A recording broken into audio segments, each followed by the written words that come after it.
The playlist was perfect, or at least, it would have been.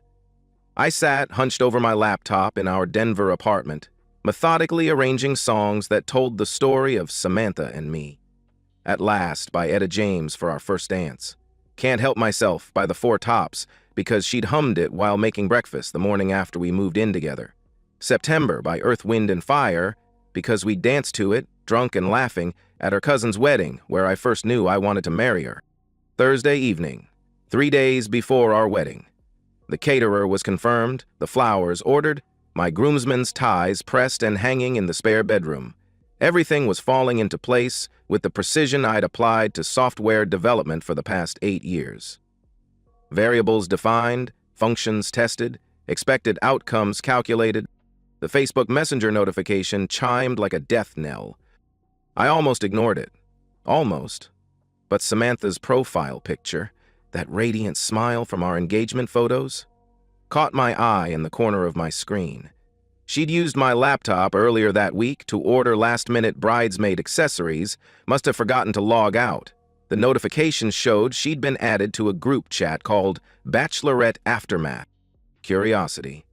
That's what killed the cat, and it's what killed the man I used to be. I clicked. The chat exploded across my screen in a cascade of messages, photos, and videos that rewrote the last 3 years of my life in 30 seconds. My hands went numb first, then started shaking as I watched video after video from last Saturday night's bachelorette party. Not the sanitized version Samantha had described. Dinner, a few drinks, some harmless dancing. This was different. This was pornographic. The first video showed my fiance, the woman I'd planned to vow eternal fidelity to in 72 hours, grinding against a male stripper with the enthusiasm of a woman in heat. Her mouth found his, tongues dancing as her hands roamed his chest. But that wasn't the worst part.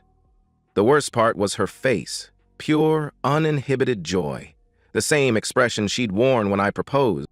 My peripheral vision caught movement in subsequent videos. Her sisters, Rebecca and Michelle, married women with children and mortgages and Christmas card families, were engaged in similar performances with other strippers. Rebecca, mother of 2, had her hands down a performer's pants while her sister-in-law cheered. Michelle was topless, straddling another man while the group chanted encouragement. The group chat messages told the rest of the story. Samantha wrote, "OMG, dying watching these, can't believe we went that far." Rebecca replied, "What happens in Vegas? Derek can never see these." Michelle added, "Jason would literally divorce me. Worth it, though." Bridesmaid Katie responded, "You girls are wild. That was the hottest thing I've ever seen." Samantha concluded, 3 days until I'm a boring married woman. Had to get it out of my system. Get it out of her system. I read that line 17 times, each repetition carving deeper into what remained of my chest cavity. My breathing became mechanical. In for 4 counts, hold for 4, out for 4. The same pattern I used to debug complex code, to stay calm under pressure. But this wasn't code. This was my life disintegrating in real time. I began screen capping. Every video, every message, every damning piece of evidence. My hands moved with surgical precision while my mind detached from the emotional carnage. I uploaded everything to 3 separate cloud storage accounts, copied files to 2 external drives, organized them by timestamp and participant. If I was going to die tonight, I was going to be thorough about it. The evidence painted a story of systematic deception. This hadn't been a moment of weakness or poor judgment. The chat revealed weeks of planning, discussions of boundaries they intended to cross, promises to take secrets to the grave. Samantha had orchestrated the entire evening, including bringing a photographer, her single cousin Maya, to document their betrayals. 2 hours passed in evidence collection. 2 hours of watching the woman I loved enthusiastically betraying everything we'd built together. 2 hours of realizing that while I'd been carefully crafting our wedding playlist, she'd been planning her last hurrah before settling for a lifetime of lying to my face. When I finally closed the laptop, the apartment felt different. The engagement photos on our mantle seemed to mock me. The wedding dress hanging in our bedroom closet was a costume for a play I'd never agreed to star in. Even our cat, Pixel, seemed to watch me with knowing eyes, as if he'd sensed the truth I'd been too naive to see. I walked to our bedroom and stared at my wedding suit, still in its dry cleaning bag. The man who'd bought that suit was optimistic, trusting, ready to pledge his life to someone he thought he knew. That man was an idiot. That man was dead. But as I stood there, something else stirred in the wreckage of my shattered worldview. Not rage. Rage was hot and sloppy and led to mistakes. This was colder, more calculated. This was the part of my brain that had debugged thousand-ling programs, that had built systems from nothing but logic and determination. I had 72 hours to decide who I wanted to become. The groom was dead, but something darker was being born. Friday arrived with cruel normalcy. Sunshine streaming through our bedroom windows, Samantha humming in the shower, the smell of coffee from our automatic timer. She emerged in her terry cloth robe, radiant and relaxed, the picture of a bride-to-be without a care in the world. "Morning, handsome," Samantha said, kissing my cheek. "Ready for tonight? The guys are going to destroy you at that poker game." My bachelor party. Right. The tame evening of cards and beer I'd planned with my groomsmen while she'd been participating in what amounted to a live sex show. The irony would have been funny if it hadn't felt like swallowing glass. "Looking forward to it," I replied, my voice steady. 10 hours of research had taught me everything I needed to know about maintaining operational security. Act normal, change nothing, execute the plan. After she left for her final dress fitting, I opened my laptop and began building profiles on my targets. Derek Martinez and Jason Rodriguez, husbands of Rebecca and Michelle, respectively. LinkedIn, Facebook, Instagram, public records. Construction foreman and corporate accountant, both living in suburban Denver, both fathers, both about to have their lives imploded by information they deserved to possess. Derek first. 8 years married, 2 kids under 10, worked for Morrison Construction. His social media showed a devoted father who coached Little League and posted anniversary tributes that would break your heart. Recent photos revealed subtle changes. Forced smiles, shadows under his eyes. Rebecca had been distant lately, according to his cryptic posts about working through things. Jason was different. 5 years married, no kids yet, worked as a senior accountant at Preston and Associates downtown. His feed was more restrained, professional, but I caught glimpses of strain there too. A recent post about appreciating the people who stick by you had an undertone of desperation. Both men were already sensing something was wrong. I was about to confirm their worst fears. I called Derek first, reaching him during his lunch break. "Derek Martinez?" I asked when he answered. "Yeah. Who's this?" Derek responded. "Ethan Brooks. I'm marrying Samantha Martinez this Sunday, Rebecca's brother-in-law." "Oh, hey, man, congratulations. Rebecca's been excited about the wedding. What's up?" The words came out steady, rehearsed. "I need to meet with you today. It's about Rebecca and Samantha. There's something you need to know." Silence stretched between us like a taut wire. "What kind of something?" Derek asked, his voice tightening. "The kind that's better discussed in person. Can you meet me at Common Grounds on Colfax at 2? "Ethan, you're scaring me here." "I'm sorry, Derek, but you deserve to know the truth," I replied. Common Grounds was perfect. Public enough to prevent violence, private enough for devastating conversations. I arrived early, chose a corner table with clear sightlines, and waited. My phone contained enough evidence to destroy 3 marriages. The responsibility felt heavier than I'd expected. Derek walked in at exactly 2:00 p.m., scanning the room until our eyes met. He was shorter than I'd expected, maybe 5'8", with the weathered hands and direct gaze of a man who built things for a living. He sat down across from me like he was approaching a bomb. "All right, talk," Derek said without preamble. I slid my tablet across the table, video cued and ready. "This is from Samantha's bachelorette party, last Saturday. Rebecca is in several of these." He watched for 30 seconds before his face went gray. "Jesus Christ, there's more," I said quietly. 20 minutes later, Derek Martinez was a different man. The devoted husband had been replaced by something harder, more angular. He stared at the evidence with the expression of someone calculating load-bearing weights for a structure that was about to collapse. "How long have you known?" Derek asked. "Since last night. I'm calling Jason next," I replied. "Good." Derek stood up, pocketing screenshots I'd printed for him. "Rebecca's picking up the kids at 5. I'll be waiting." "Derek," I began. "No." His voice carried the finality of a sledgehammer. 8 years. 2 kids. And she's grinding on some asshole while her sister cheers. He paused at the table's edge. "Sunday's going to be interesting." Jason required a different approach. I caught him at Starbucks near his office building, a neat man in his early 30s who looked like he solved problems with spreadsheets. His reaction was quieter, but no less devastating. "I knew something was wrong," Jason said, scrolling through evidence on my phone. "Michelle's been different since the party. Secretive, happy in a way that didn't include me." He looked up. "What's your plan?" "Tomorrow. Samantha's parents' house during the final wedding planning session. All 3 women, their parents, maximum witnesses." "You want to do this together?" Jason asked. "Debbie did it together," I said. "Seems fitting." By 6 p.m. I had 2 allies and a coordinated plan. 3 tablets, 3 sets of evidence, 3 marriages about to detonate simultaneously. We synchronized our watches like a military operation, because that's what this had become. Strategic warfare against an enemy that had declared war on us first. My phone buzzed with a text from Samantha. "Can't wait to marry you on Sunday. Love you forever. Forever." The word tasted like ashes. She'd used it while straddling another man 6 days ago, and she'd use it again in 48 hours, while lying to my face in front of God and our families. But Sunday wasn't about the wedding anymore. Sunday was about justice.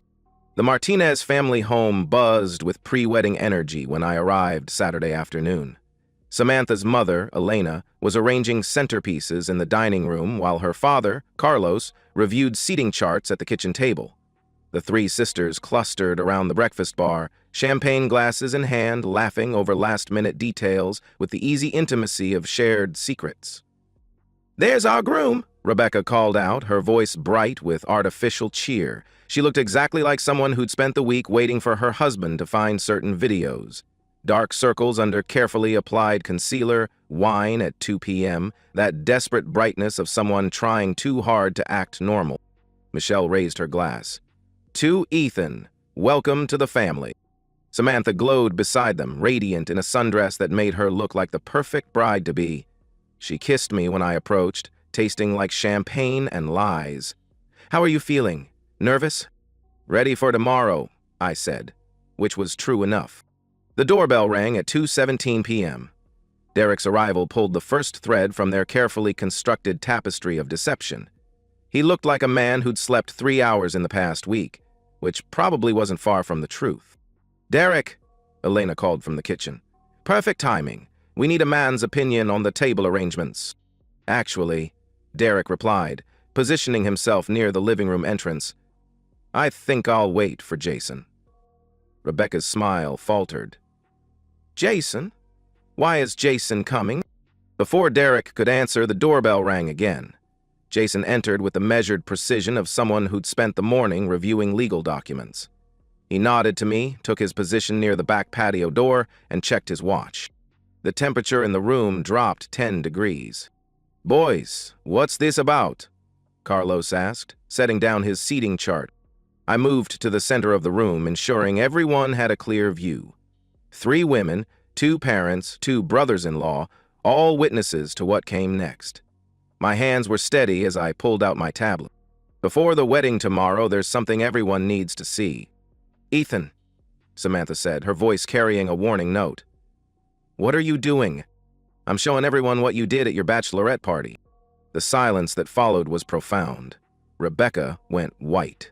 Michelle started shaking her head before I'd even hit play. Samantha's face cycled through confusion, realization, and panic in the space of 3 seconds. "It was just harmless fun," Rebecca said quickly. "Girls' night out, nothing serious." Was this harmless? I turned the tablet toward the room. The video played on the large screen. Samantha, grinding against a male stripper with pornographic enthusiasm. Rebecca, married mother of two, with her hands down another performer's pants. Michelle, topless and straddling a third man while the group cheered. Elena Martinez dropped her wine glass. The sound of shattering crystal punctuated the destruction of 3 marriages. "Oh my God," Carlos whispered. "It's not what it looks like," Samantha said, but her voice had lost all conviction. Derek stepped forward, his own tablet ready. "Here's what it looked like from another angle." More footage, different perspectives, same betrayals. Rebecca tried to cover her face, but the damage was done. Jason's voice cut through the chaos with accounting precision. "Michelle, this is you saying, and I quote, 'Jason would literally divorce me, worth it though.'" He read from his phone. Michelle's own words condemning her. The sisters' unity crumbled like a house built on sand. Rebecca turned on Samantha first. "This was your idea. You planned the whole thing." "I didn't force you to," Samantha protested. "You said it would be fun. You said no one would ever know," Rebecca shot back. Michelle joined the feeding frenzy. "Samantha brought the photographer. She documented everything." "You documented it?" Samantha's voice climbed toward hysteria. "You were the one who—" "Stop." My voice cut through their blame-shifting with surgical precision. "All 3 of you participated. All 3 of you lied. All 3 of you betrayed your families." Elena was crying now, her perfect wedding preparations forgotten. Carlos stood frozen, watching his daughters destroy themselves with their own words. The family dynamics I'd observed from the outside, their closeness, their shared secrets, their fierce loyalty, had inverted into mutual destruction in less than 10 minutes. "Ethan, please." Samantha stepped toward me, tears streaming. "It was a mistake. I love you. I'm marrying you tomorrow." "No," I said quietly. "You're not." I reached into my jacket and pulled out her engagement ring. The 2-carat diamond she'd worn for 18 months, the ring I'd saved 6 months to afford. The symbol of a future that had never really existed. I placed it on the coffee table between us. "The wedding is canceled. The vendors have been notified. The deposits are forfeit. You'll receive a detailed accounting of the financial consequences of your choices." "Eden," Samantha began. "I'm done." I looked around the room one last time, memorizing the faces of people who'd welcomed me as family while harboring their daughters' betrayals. "You all knew, didn't you? Parents always know." Elena's sob confirmed my suspicion. I walked toward the door, Derek and Jason flanking me like an honor guard. At the threshold, I turned back to address the wreckage. "Samantha, you said you needed to get it out of your system before becoming a boring married woman. Congratulations, you're not going to be a married woman at all." The door closed behind us on the sound of Elena Martinez's heartbroken wailing and the raised voices of 3 women who'd destroyed everything good in their lives for 30 minutes of sexual gratification with strangers. Outside, the Colorado sunshine felt like absolution. Jason lit a cigarette with shaking hands. Derek stared at the house like he was calculating its demolition. "That went better than expected," I said. "Better?" Jason laughed, a sound like breaking glass. "We just nuked 3 marriages in front of their parents." "They nuked the marriages," I corrected. "We just provided the evidence." We stood there for a moment, 3 men who'd walked into that house as husbands and fiancé and walked out as something else entirely. The future stretched ahead of us, uncertain but clean. No more lies, no more betrayals, no more pretending that love meant accepting disrespect. Tomorrow was supposed to be my wedding day. Instead, it would be the first day of whatever came next. The week following Saturday's confrontation unfolded with the methodical precision of a carefully executed project plan. I approached the dissolution of my relationship with Samantha like debugging a complex system. Identify the problem, isolate the affected components, remove the corrupted code, and rebuild from a stable foundation. Sunday morning, while I should have been adjusting my tie for wedding photos, I sat in my apartment systematically canceling vendors. The caterer was understanding. They dealt with runaway grooms before. The florist less so, but kept the deposit. The band was actually relieved they had a backup gig that paid better. I documented everything, calculated costs, prepared itemized invoices for Samantha detailing exactly how much her 30 minutes of sexual entertainment had cost in real dollars. My phone had been ringing constantly since Saturday evening. Samantha, her parents, concerned relatives who'd heard conflicting stories about why the wedding was off. I let them all go to voicemail, creating a digital record of desperation that would be useful if she tried to claim I'd been abusive or manipulative. The messages escalated from tearful apologies to angry accusations to desperate bargaining. By Wednesday, she was promising therapy, complete transparency, whatever it took to fix this. But some systems are too corrupted to repair. Sometimes you have to burn it down and start over.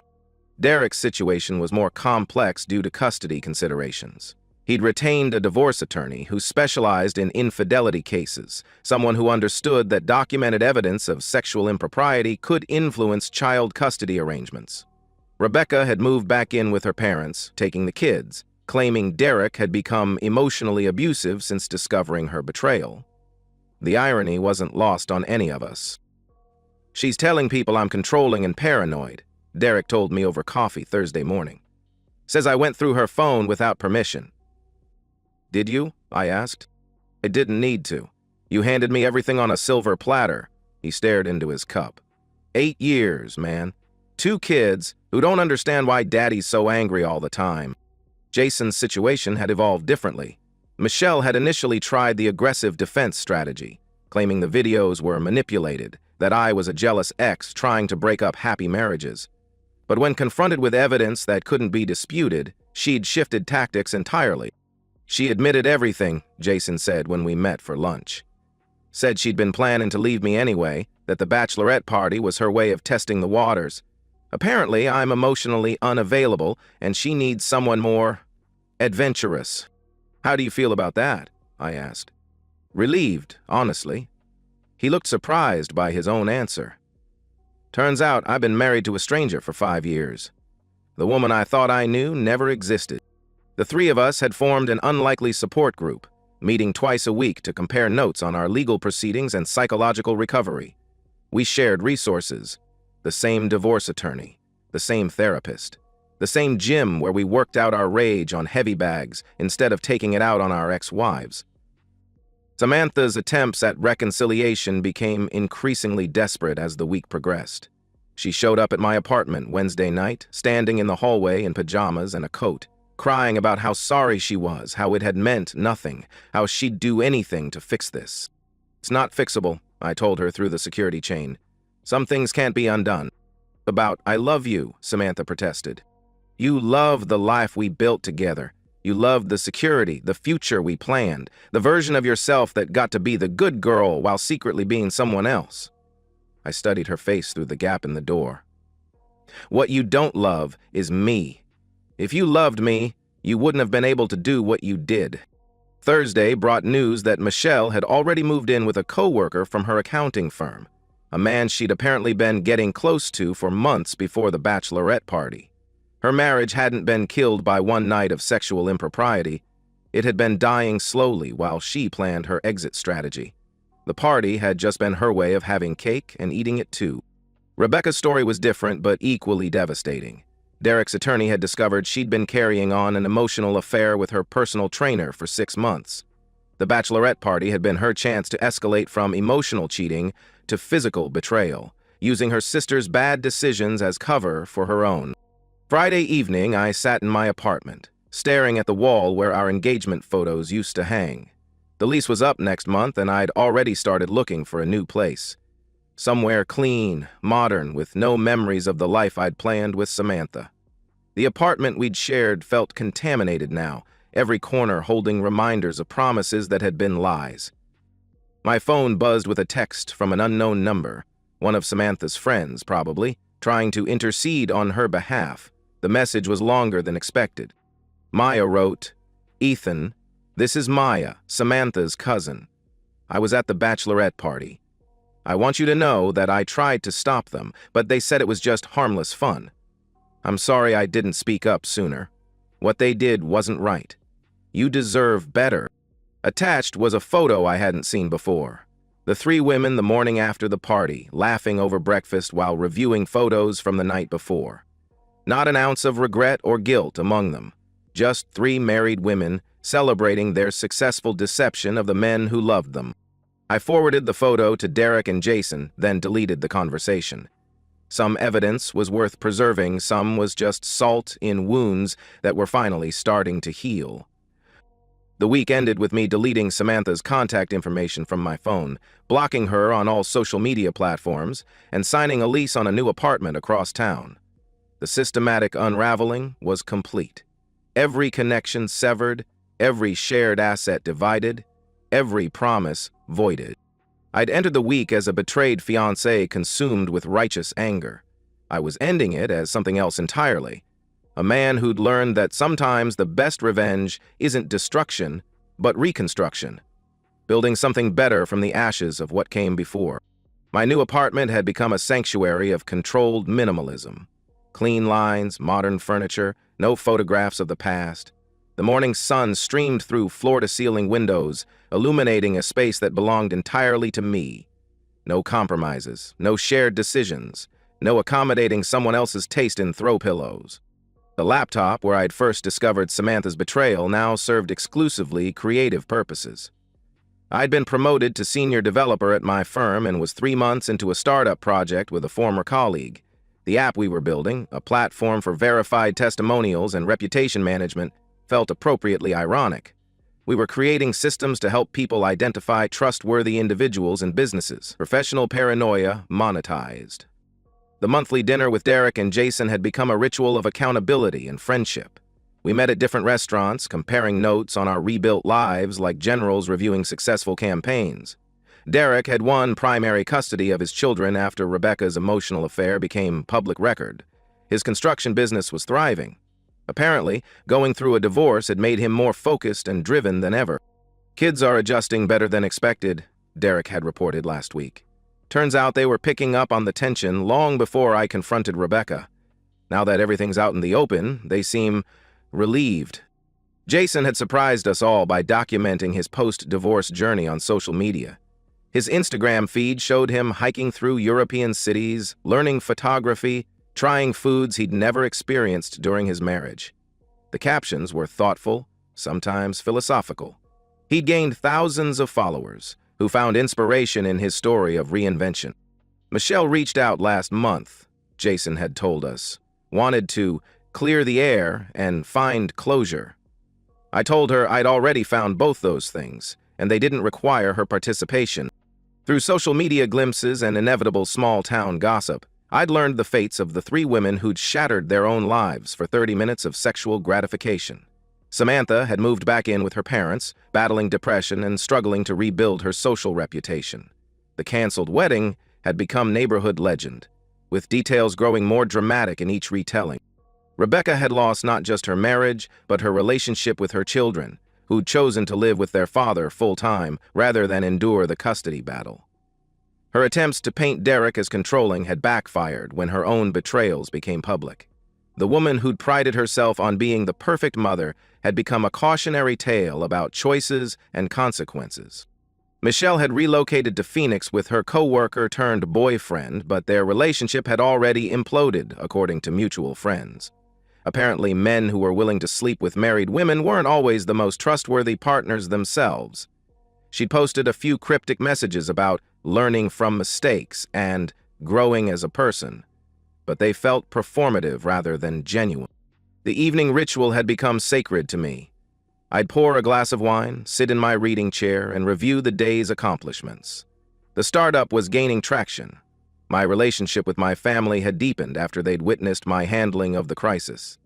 I'd started therapy, not because I was broken, but because I wanted to understand how I'd missed so many warning signs. You trusted someone who was untrustworthy, my therapist had explained. That says something about your character, not theirs. The goal isn't to become suspicious of everyone, but to become better at recognizing authenticity. My phone buzzed with a notification, a text from a number I didn't recognize. For a moment, muscle memory tensed, preparing for another attempt at contact from my past. But this was different. Sarah wrote, "Hi, Ethan, this is Sarah from the coffee shop on 17th Street. You probably don't remember me, but you helped me with my laptop a few weeks ago when it crashed. I was wondering if you'd like to grab coffee sometime? No pressure, just thought I'd ask. I remembered her. Dark hair, genuine smile, the kind of person who said please and thank you to baristas. She'd been frantic about losing work files when her computer froze, and I'd spent 20 minutes helping her recover everything. No hidden agenda, no manipulation, just one human being helping another. I stared at the message for a long moment, then typed back, "I'd like that. When works for you?" 6 months after my world had collapsed, I was finally ready to consider building something new. Not because I'd forgotten the past or forgiven the betrayals, but because I'd processed them completely. I'd learned that some people were worthy of trust and others weren't. The challenge was becoming skilled enough to tell the difference. I walked to my laptop and deleted the final folder of evidence from Samantha's betrayal. Not out of forgiveness. Forgiveness was irrelevant to someone who'd never asked for it genuinely. But because I no longer needed it. The past had been processed, consequences had been distributed, and justice had been served through the simple act of refusing to pretend betrayal didn't matter. The man who'd bought that wedding suit was dead, but the man who'd risen from those ashes was stronger, wiser, and finally ready to trust again, carefully, selectively, but authentically. The future stretched ahead, uncertain but clean, and for the first time in 6 months, that felt like enough. And that's the end of today's story. If you enjoyed it, please give this video a thumbs up and drop a comment below. Your support helps the algorithm push my content further. If you're new to the channel, don't forget to hit that subscribe button. It really helps me keep creating more stories for you. Thanks for watching, and I'll see you in the next one.